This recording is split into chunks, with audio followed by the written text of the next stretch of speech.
el trabajo del suelo. Pues lo que hagamos en el suelo determinará la calidad del agua durante el ciclo. Y si no lo hacemos en un inicio, muy difícilmente vamos a hacer una corrección del suelo cuando ya tengamos el cultivo. Principalmente porque los problemas se nos empiezan a manifestar cuando ya tenemos unas biomasas altas y grandes y avanzado un ciclo. Muy difícil vamos a poder hacer una corrección, sino hasta terminar, cosechar y hacer algo con nuestro fondo. Y yo hago aquí me apropio de las palabras de un productor que hizo este sistema de producción que dice ABSB: tengo agua buena y tengo un suelo bueno, tengo condiciones óptimas para producir. Pero si tengo agua buena, pero un suelo malo, van a ser condiciones muy difíciles de corregir y de manejar. Por supuesto, si tengo una agua mala, pero tengo un suelo bueno, puedo manejar el cultivo. Y por supuesto, la tercera, cuando ya ocurre la última, agua mala y suelo malo, no estemos aquí ya, ¿verdad? Que ya no se puede hacer mucho. Hay que hacer correcciones muy fuertes. A pesar de que la calidad de los fondos ha sido muy estudiada, ¿verdad? Hay muy pocos trabajos ya científicos acerca de estas variables realmente sobre el suelo. Y lo reconocen realmente los científicos de estos temas, ¿verdad? Las características físico-químicas del suelo, ¿verdad?, tienen mayor impacto en Centroamérica. Las que tienen mayor impacto aquí en nuestra región es las condiciones de pH y la materia orgánica. La materia orgánica, pues obviamente, al acumularse durante el ciclo de cultivo, ¿verdad?, lo que hacen es que incrementan las demandas del oxígeno, ¿verdad?, sea tanto la demanda biológica o la demanda química. Incrementa asimismo la liberación de metabolitos potencialmente tóxicos para el cultivo, ¿verdad?, como el amonio, el ácido sulfídrico, el metano y otros. Pues, como dice Boyd, ¿verdad?, las bacterias, ¿verdad?, toman productos oxidados o donadores de oxígeno, como el nitrato y el sulfato, ¿verdad?, para su respiración, ¿verdad?, lo aprovechan, pero en esa reducción de esas formas oxidadas comienzan a liberar lo que decimos los elementos o metabolitos tóxicos para el camarón, como el amoníaco, ¿verdad?, el amonio también, que potencialmente se puede pasar amoníaco, el ácido sulfídrico, el hierro reducido, el metano y algunos otros elementos. Pues trabaja aquí un gráfico del efecto de un control de materia orgánica sobre la materia orgánica durante un ciclo corto, un ciclo de 34 días aproximadamente, de manejo en una granja camaronera en un invierno, una granja donde aquí en Honduras, donde la cantidad de sólidos suspendidos que llegan al sistema son superiores a 200, ¿verdad? Y ellos siempre constantemente tienen problemas de oxígeno. Pero cuando podemos reducir la materia orgánica y trabajarla, vemos que las lagunas de tratamiento poseen un nivel por encima de los 3 miligramos por litro.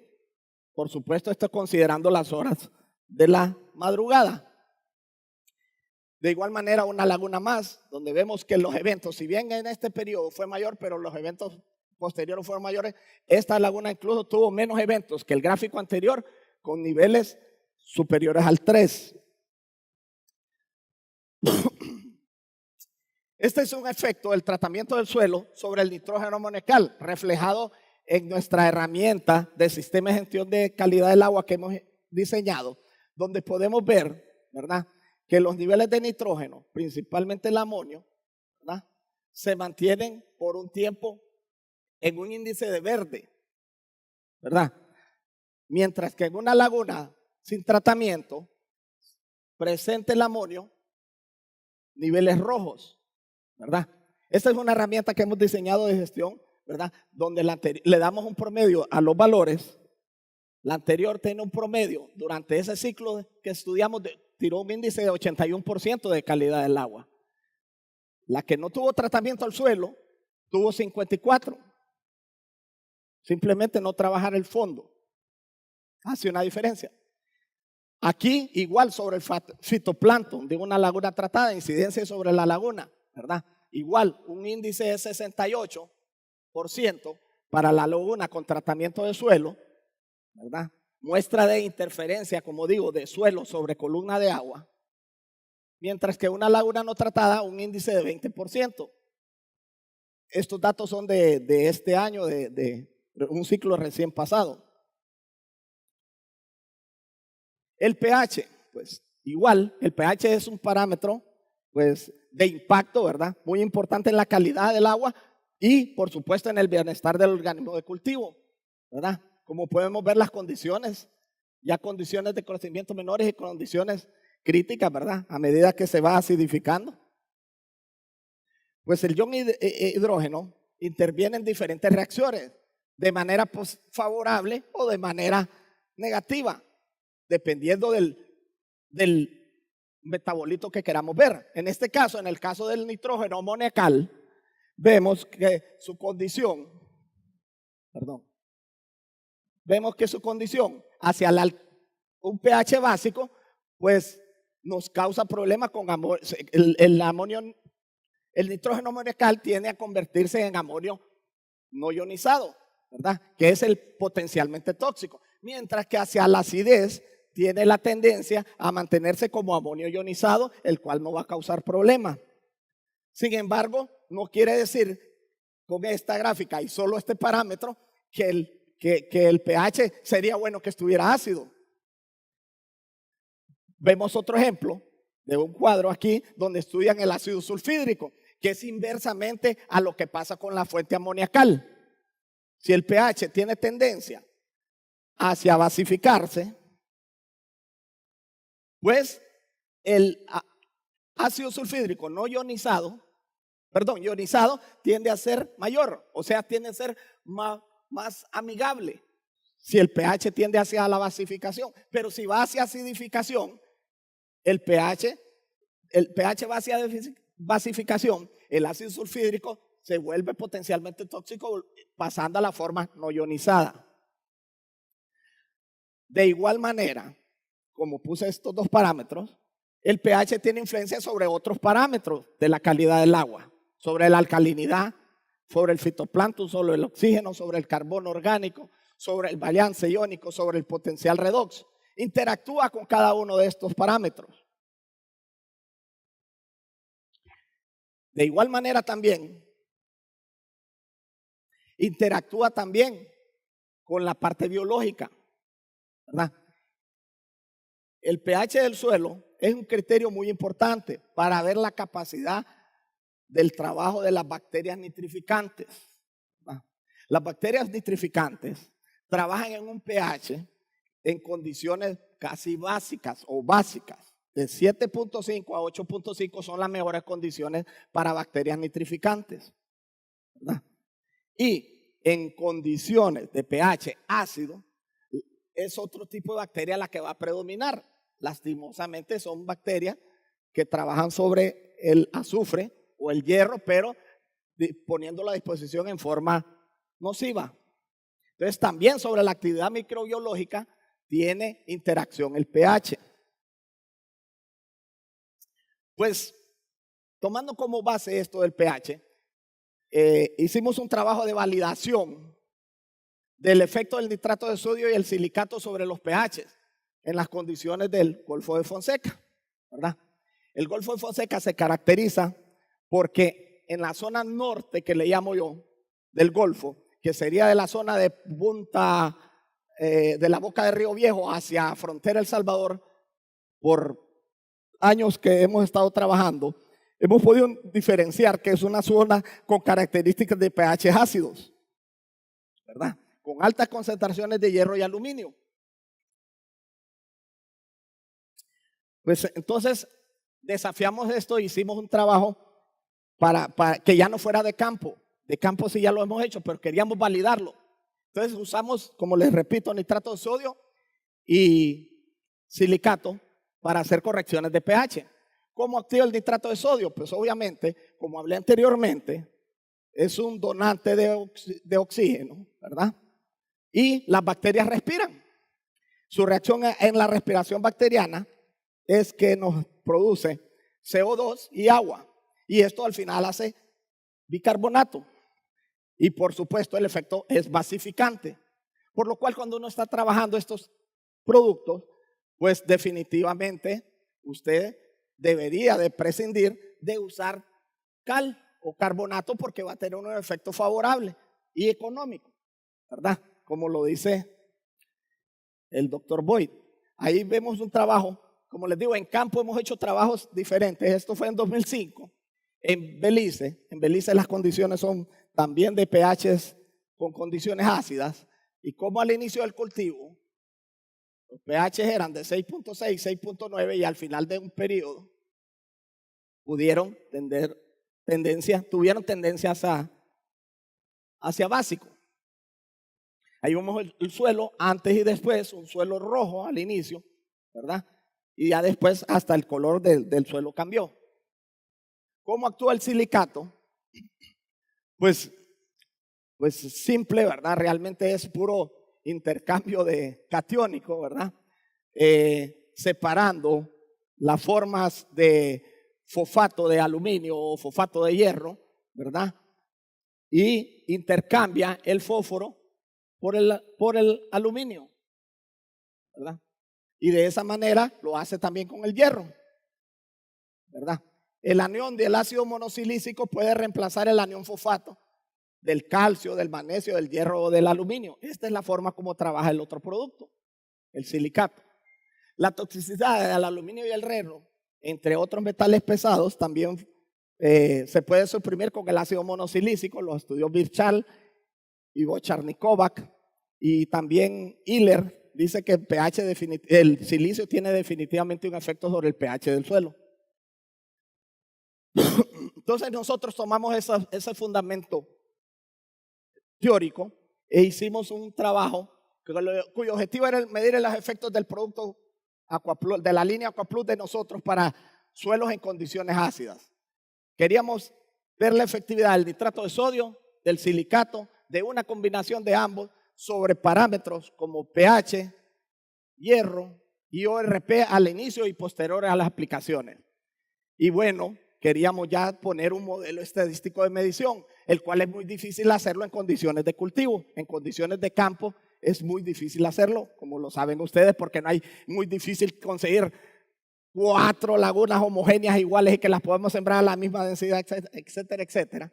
Pues entonces lo que hicimos fue que tratamos de trabajar unos bloques, llevar a traer unas muestras de suelo y hacer unos bloques en modo de controlado, ¿verdad? Y empezamos a trabajar con un modelo de bloques completos al azar, con 4 tratamientos, 3 tratamientos y un control, perdón, y serían 4 repeticiones. Cada bloque tenía aproximadamente 0.18 metros cuadrados y le dimos los 20 centímetros de altura considerada, según los estudios de Boyd y de otros expertos, que es la capa que interactúa. Algunos dicen que es 5 o 10%. Nosotros nos fuimos hasta un 20% para considerar esa capa y trabajamos esos bloques.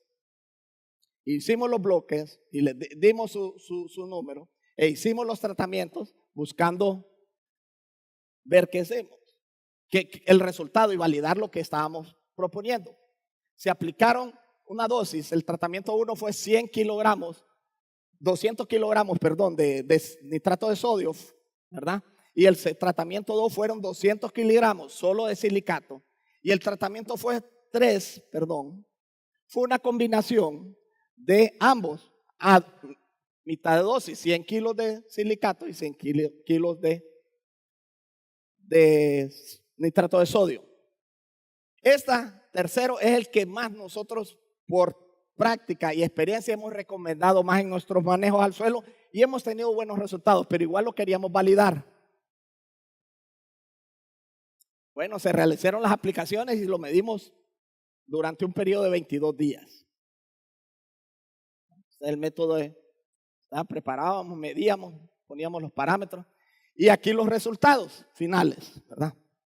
El control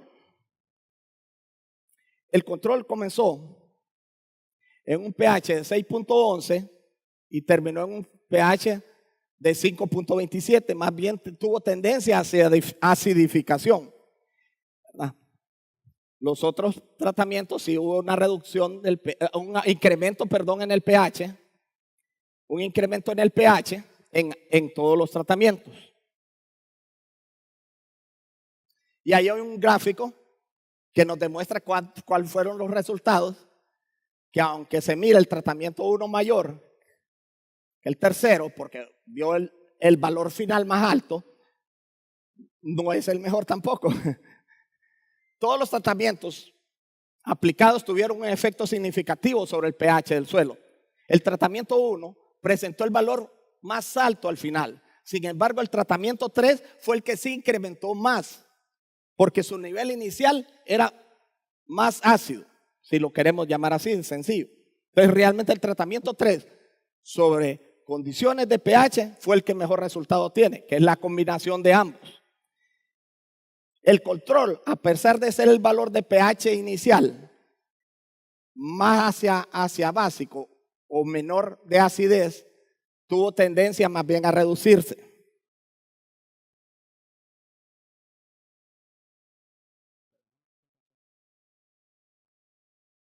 Okay.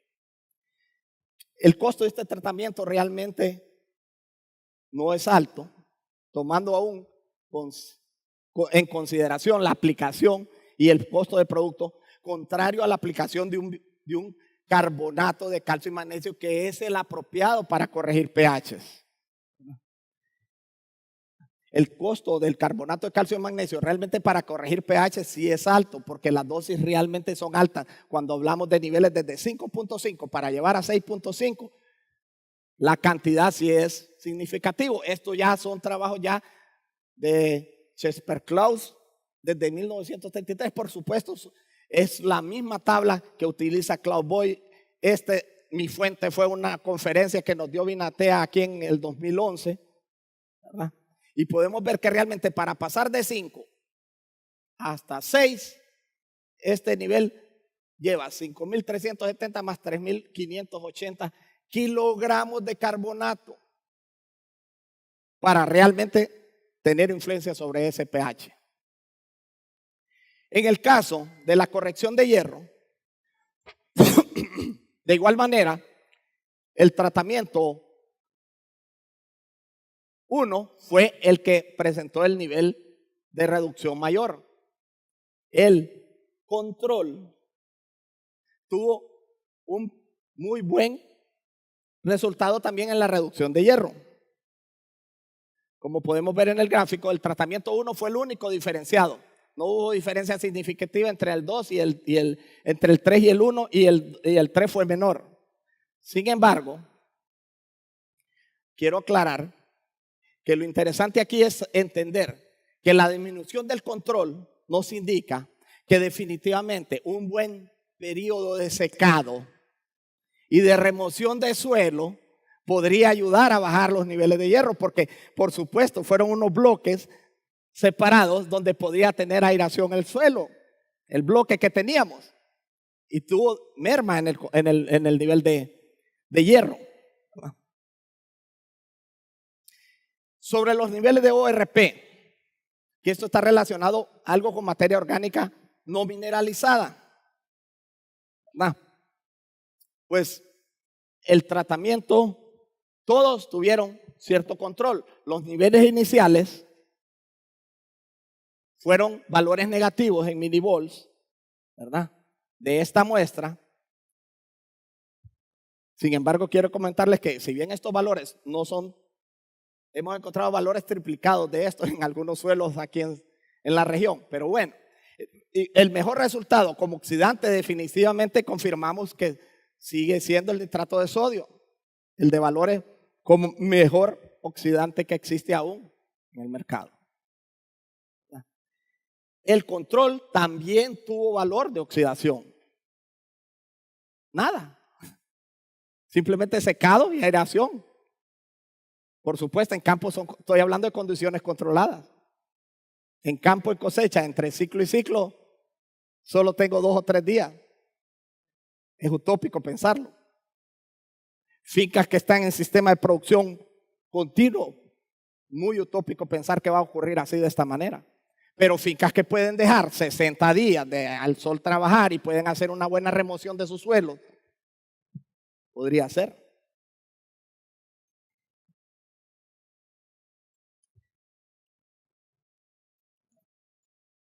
Aquí vemos también que todos los tratamientos marcaron diferencias significativas con respecto al control, ¿verdad?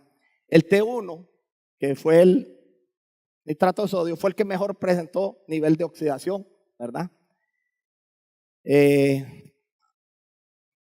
Pero la disminución del control nos indica que lo que decía yo, que si hacemos un buen trabajo con nuestros suelos, nos ayudará mucho a disminuir estos resultados.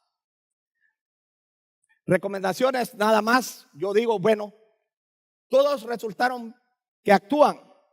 Sin embargo, algunas veces las dosis aplicadas no funcionan al 100%. Es necesario más trabajos al respecto. Son los límites de la ciencia. A veces lo que uno estudia no es igual.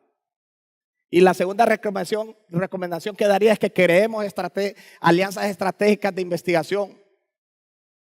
Es tan necesario que en Honduras, en Nicaragua, en Guatemala, hagamos acuicultura como ciencia y se unan el Estado, la comunidad científica, me refiero a las universidades y centros de investigación, la ANDA, las asociaciones y por supuesto, como dijo Joao, la cabeza del productor.